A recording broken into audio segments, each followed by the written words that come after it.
Nós continuamos, então, o debate trazendo o último assunto a ser abordado, que é a PEC da pauta popular, que inclusive dialoga com os objetivos dessa Comissão de Legislação Participativa. Convido, então, a falar o advogado e mestrando em Negócios Internacionais, Dr. Sandro Lúcio Gonçalves. Primeiramente, boa noite a todos, colegas aqui dessa bancada, aqui nessa Câmara, que estão aqui conosco hoje, discutindo temas tão importantes aqui. Abraço ao Antônio, ao Aires, à Naila, ao João e todos os outros que estão aí com a gente, mas em especial, Dr. Alberto e o Dr. Eduardo, que falaram, que precederam as minhas falas aí. Dos temas que a gente levanta aqui, em especial, a reforma administrativa me toca, mas a tributária tem um peso muito grande para mim também, porque eu também sou tributarista, assim como os colegas, e também meu mestrado nesse segmento financeiro. Então, pode ter certeza que as brilhantes explanações que ambos tiveram aqui fizeram com que eu saia daqui mais rico em conhecimento. Foi perfeito a forma que vocês explanaram. Embora o tema que eu traga não tenha esse conhecimento, essa divulgação tão vasta quanto a reforma tributária e a reforma administrativa, mas eu acredito que ainda chegará a esse tema. A pauta que eu venho trazer trata-se de democracia. Trata-se da visão de mundo participativo, onde o povo efetivamente tem o poder de manifestar seu interesse legislativo.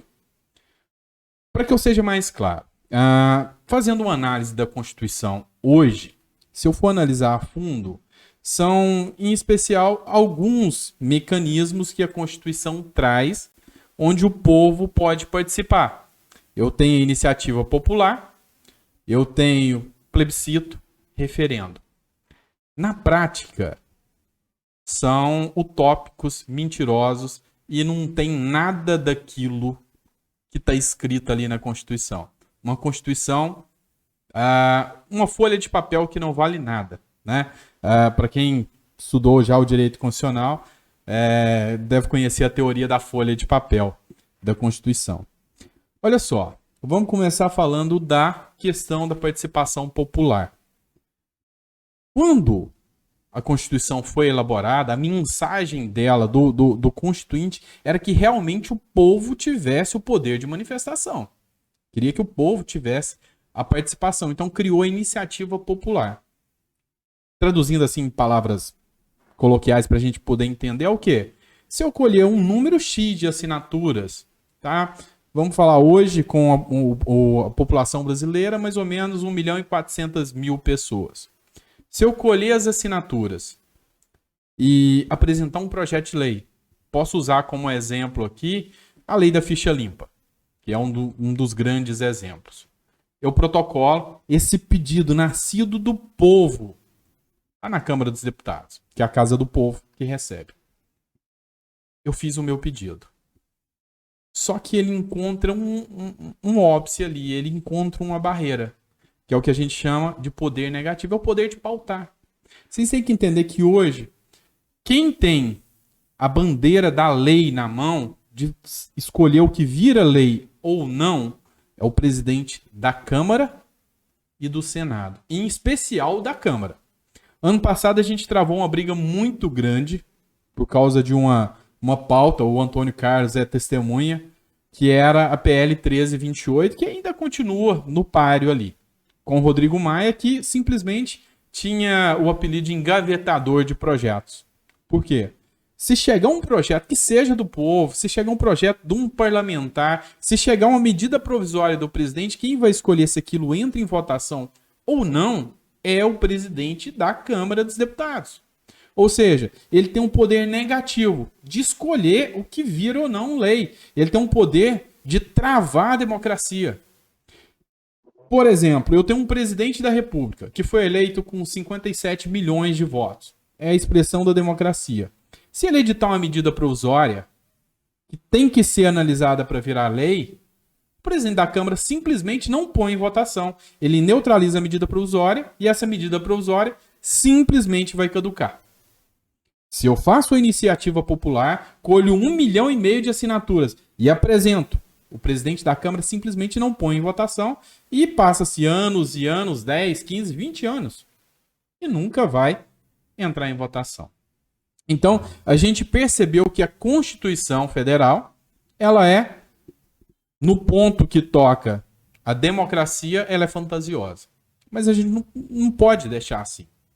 Então, uma solução, mudar o regimento interno da Câmara dos Deputados. Ok.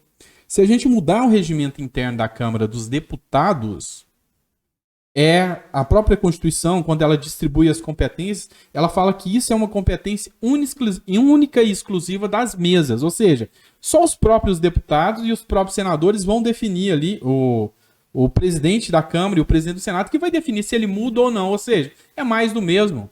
Não adianta 513 deputados querer mudar o regimento interno, se o presidente da Câmara não põe o regimento interno em votação para mudança. Ou seja, ele continua com o poder na mão. Só que tem uma forma da gente mudar isso. E foi pensando nisso que eu apresentei a proposta para o Antônio Carlos, para também o Nery Júnior, que é um outro amigo de jornada aí, do seguinte texto de proposta de emenda constitucional, que já foi abraçada, já se tornou uma sugestão legislativa. Vamos lá, se eu posso colher assinaturas para pedir um projeto de lei, para ter iniciativa popular, o porquê eu não posso colher assinaturas e pedir que um projeto entre em votação? Essa é a ideia. Então, como que funciona? 3 possibilidades. Eu tenho um projeto parado. Vamos falar aqui prisão em segunda instância. Vamos falar aqui fim do foro privilegiado. Acho que são pautas suscitadas por vários aí. Eu tenho 2 projetos de suma importância como esse, que estão lá parados. Simplesmente não são colocados em votação, a não ser que o presidente da casa queira. Eu vou colher assinatura de 10% do que eu preciso para fazer uma iniciativa popular. Se eu preciso de 1,5% de assinaturas da população para fazer iniciativa popular, 1,5 milhão de assinaturas, para fazer o pedido da pauta popular, 150 mil assinaturas, eu colho as assinaturas, protocolo na Câmara e falo, olha, sabe esse projeto aqui? Eu quero que entre em votação. É um pedido do povo. Se o presidente da Câmara ou do Senado se recusar, ele está se recusando a atender um pedido direto do povo. Então, automaticamente, ele deverá responder por falta de decoro. Afinal, ele não foi colocado lá para representar o povo? Como que pode, talvez um presidente da Câmara que recebeu ali 50 mil votos, travar um processo legislativo? Não tem sentido. Outra situação. Quando eu votei, eu e o restante de todos os 220 milhões de brasileiros, nós colocamos 513 deputados lá dentro, 81 senadores.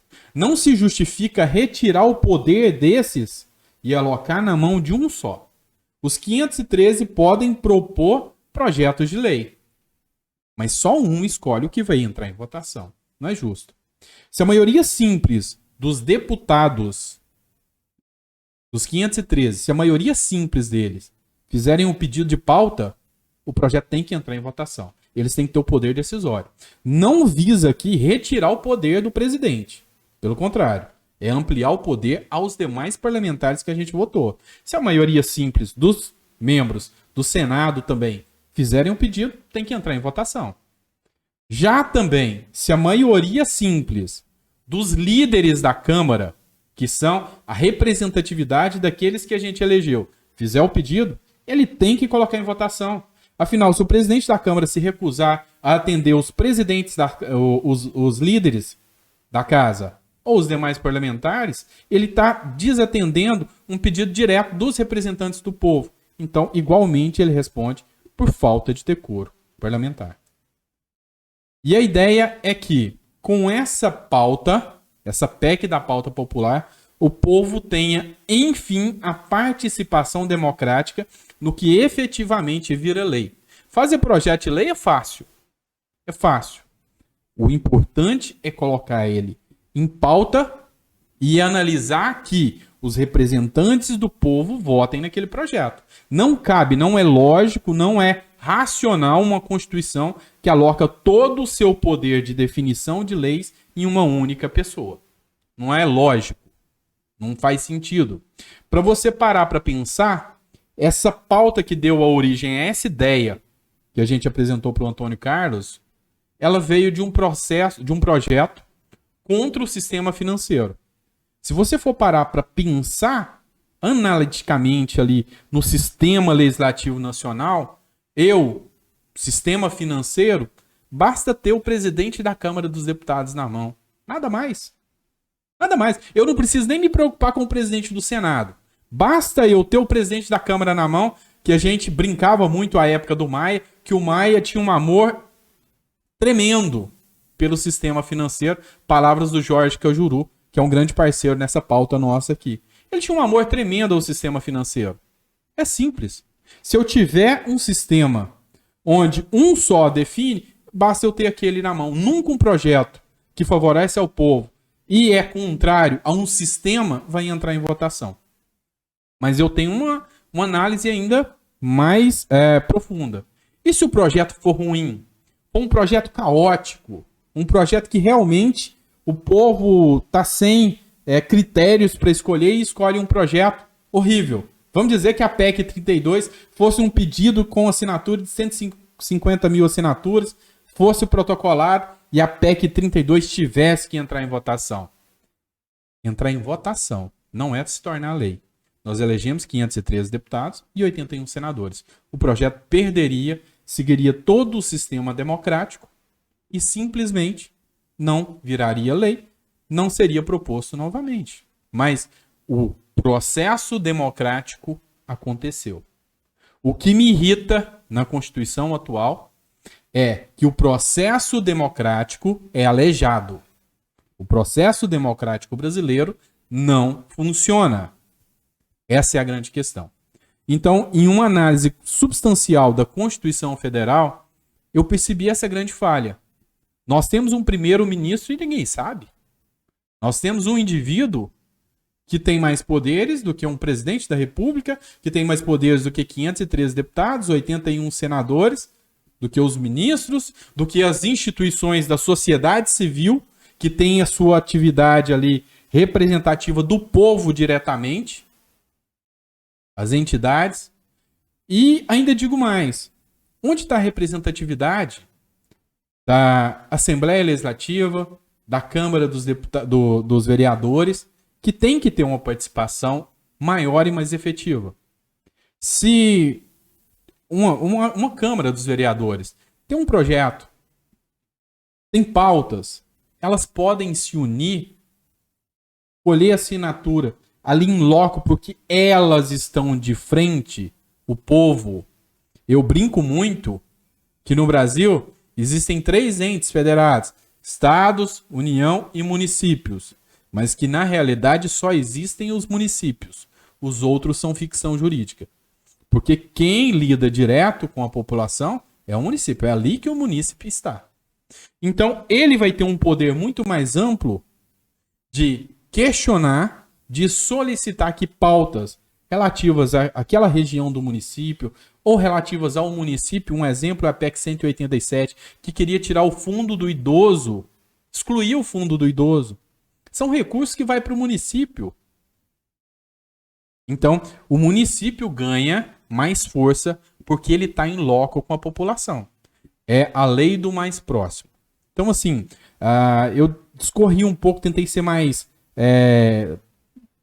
não tão jurídico em explanar isso aqui para que a população que nos assiste nessa audiência pública possa entender, mas a nossa intenção é: o povo é o detentor do poder. Artigo 1º da Constituição fala que todo o poder emana do povo, que o exerce por meio de representantes eleitos. Sim, mas também diretamente. Aonde está a aplicação desse artigo que eu não consigo encontrar hoje no nosso sistema constitucional? Era isso que eu queria estar repassando para vocês.